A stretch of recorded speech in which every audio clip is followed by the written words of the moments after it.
Muy buenos días, tardes y noches. El día de hoy les vengo a compartir sobre el día de reposo. Y para esto es muy importante que tengas tu Biblia cerca de ti, que tengas la Biblia cerca para poder ir leyendo. Bueno, para ver esto del día de reposo es necesario ver Éxodo 31, es decir, el capítulo 31 desde el versículo 12 hasta el versículo 15, que es hasta donde vamos a leer. Aunque si te das cuenta, el versículo 16 y el versículo 17 también hablan del día de reposo. Y bueno, sobre todo tener paciencia, porque ¿qué dice la Biblia? ¿Qué dice la palabra de Dios? Que el fruto del Espíritu es la paciencia. Así está escrito, ¿no? Así dice, y no lo digo yo. El fruto del Espíritu es la paciencia. Pero bueno, ¿qué dice el versículo 12 de Éxodo 31? Habló además Jehová a Moisés diciendo, hagamos un para aquí, hagamos stop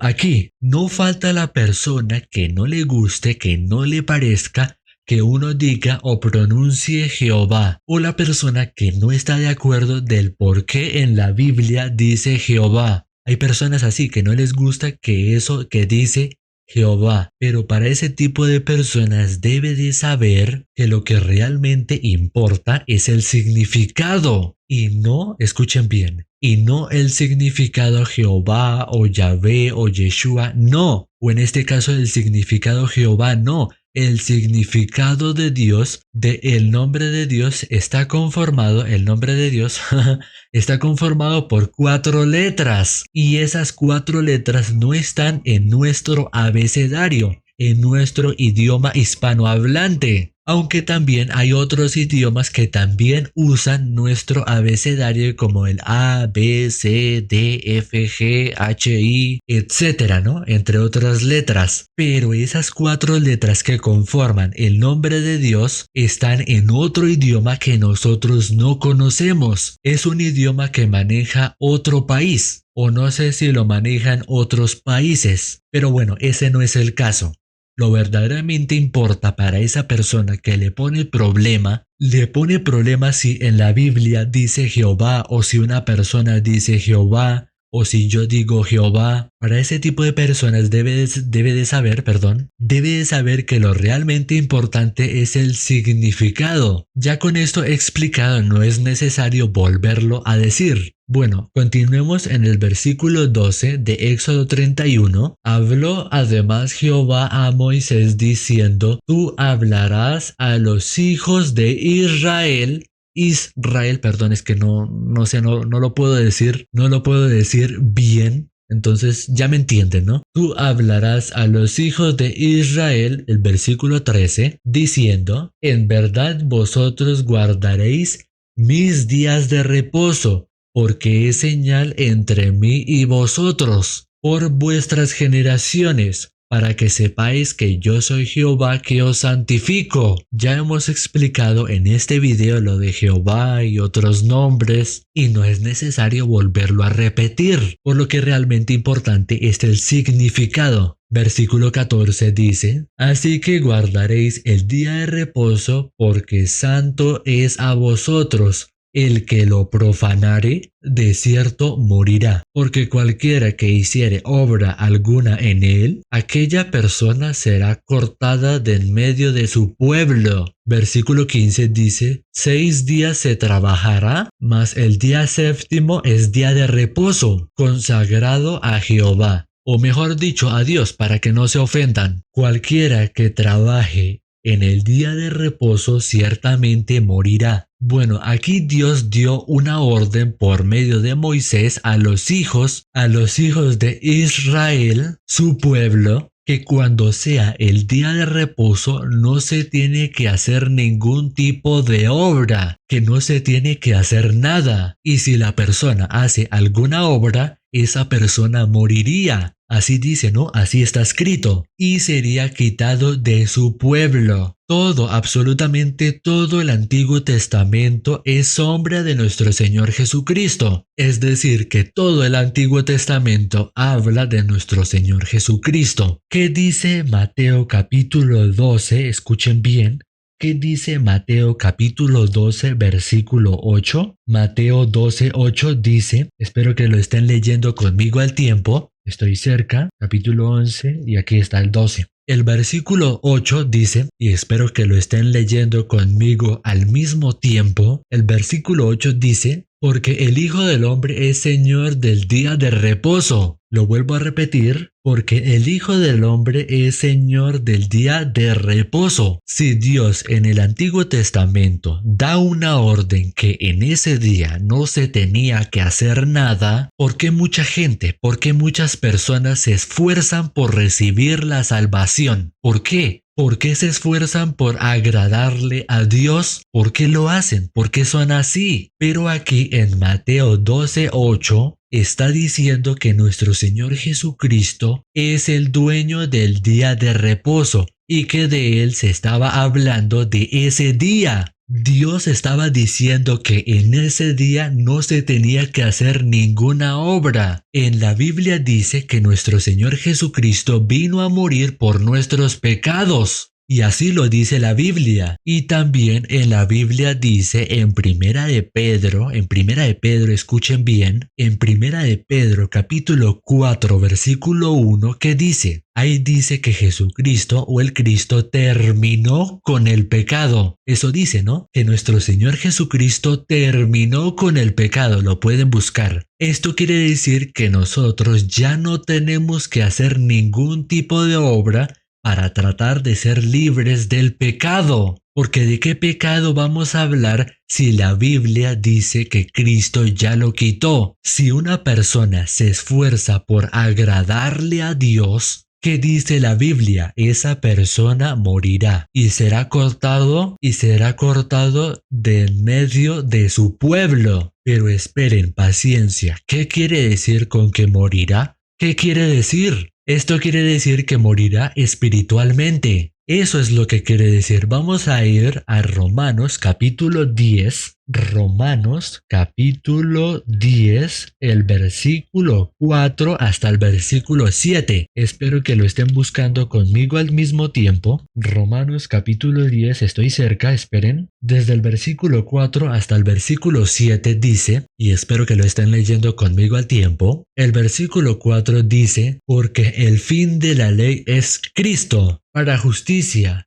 a todo aquel que cree, porque de la justicia que es por la ley Moisés escribe así, el hombre que haga estas cosas vivirá por ellas, pero la justicia que es por la fe dice así, no digas en tu corazón, ¿quién subirá al cielo? Esto es para traer abajo a Cristo, o ¿quién descenderá al abismo? Esto es para hacer subir a Cristo de entre los muertos. Vemos en el versículo 4 que ahí dice que el fin de la ley es Cristo. En Mateo capítulo 11 versículo 28, escuchen bien, Mateo 11:28, y lo pueden buscar, ahí dice que nuestro Señor Jesucristo no vino a abrogar la ley sino a cumplirla. Así dice, ¿no? Que nuestro Señor Jesucristo no vino para abrogar la ley sino para cumplirla. La ley se tenía que cumplir sí o sí, porque Dios dio la ley para cumplirla, pero el ser humano no la puede cumplir. ¿Y por qué? Porque la ley es santa y perfecta, y el ser humano, la carne, en este cuerpo humano que tenemos, no es ni santo ni perfecto. Cabe de aclarar en este cuerpo humano que nosotros tenemos, pero esa ley se tenía que haber cumplido. Así es, ¿no? La ley se tenía que haber cumplido, ¿y quién la podía cumplir? Hago la pregunta.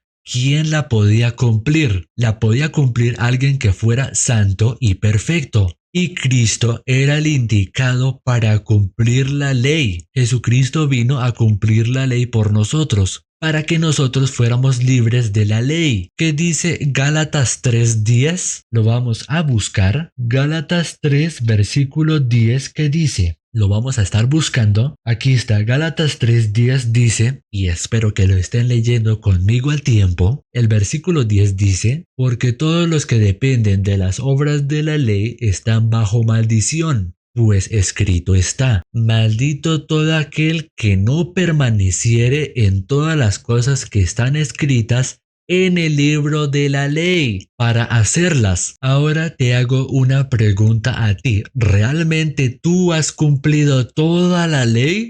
O bueno, si no entiendes por ley, pues los mandamientos, aunque ciertamente los 10 mandamientos son un resumen de toda la ley. Nadie puede cumplir la ley. ¿Y esto qué quiere decir? Que por la ley el ser humano está maldito y va a la condenación eterna, va al fuego eterno. El alma iría al infierno si es por la ley. Pero lo que dice el versículo 13 de Gálatas 3, ¿qué dice? ¿Qué dice Gálatas capítulo 3, versículo 13? Cristo nos redimió de la maldición de la ley. Espero que estén leyendo conmigo él al mismo tiempo. Espero que lo estén leyendo. Vuelvo a repetir, ¿no? Cristo nos redimió de la maldición de la ley, hecho por nosotros maldición, porque está escrito, ahí dice, porque está escrito, mencionando lo que ya estaba escrito, lo que leímos, maldito todo aquel que es colgado en un madero. Ahí está mencionando algo que ya se había escrito. Jesucristo se hizo maldición por nosotros. Él nos libró de la maldición de la ley. Y lo acabamos de leer. Ahí en Gálatas capítulo 3, versículo 13, ahí dice que Cristo nos redimió, que Cristo nos compró con su sangre. Ya no le pertenecemos a la ley. Ahora le pertenecemos a Cristo. ¿Qué dice Romanos capítulo 8, versículo 1? Vamos a buscarlo. Estoy cerca. Capítulo 3, capítulo 6 y el 8. Aquí está. Espero que lo estén leyendo conmigo al tiempo. ¿Qué dice el versículo 1 de Romanos 8? Ahora pues, ninguna condenación hay para los que están en Cristo Jesús. Con esto que acabamos de leer, ya no hay ninguna condenación al ser humano, a una persona que ha creído en el sacrificio que hizo en la cruz, a la persona que ha creído en la sangre de Cristo, que la persona se equivocó, que la persona mintió y volteó a ver algo que le gusta. Ese no es el pecado para Dios. El pecado es estar separado de Dios. El pecado es estar destituido de la gloria de Dios. Y si estaba separado, imagínense con quién estaba unido. Con Satanás. Satanás representa el pecado. Para finalizar, ya que estamos aquí en Romanos 8, vamos a ir al capítulo 7, desde el versículo 15 hasta el versículo 17, para finalizar. Y bueno, espero que lo estén leyendo conmigo al tiempo.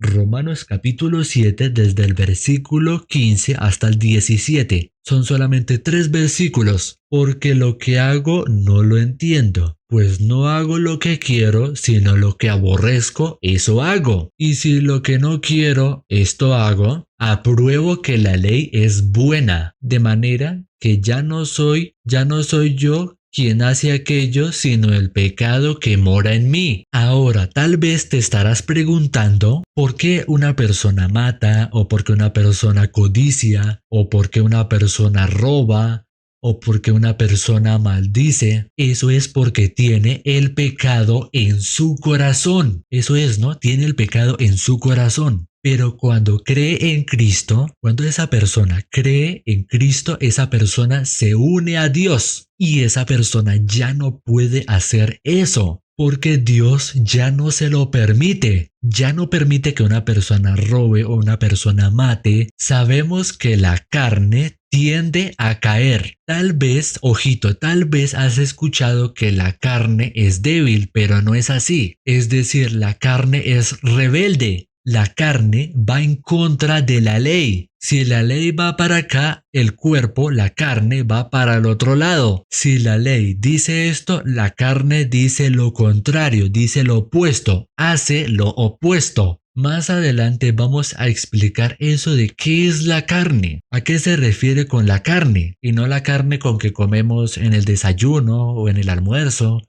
o en la cena. No, esto parece un chiste, pero no. O si se refiere la carne a nuestro cuerpo, no. Esperemos más adelante, a cuando lleguemos a esa explicación sobre qué es la carne. Pero no nos vamos a adelantar. Como la carne hace lo opuesto a la ley, no pecados, sino a cometer errores, porque el pecado solamente es uno y el pecado es el que condena al ser humano, a la persona, y ese pecado vino desde Adán, entró por Adán. Esto lo puedes ver en Romanos capítulo 5, versículo 12.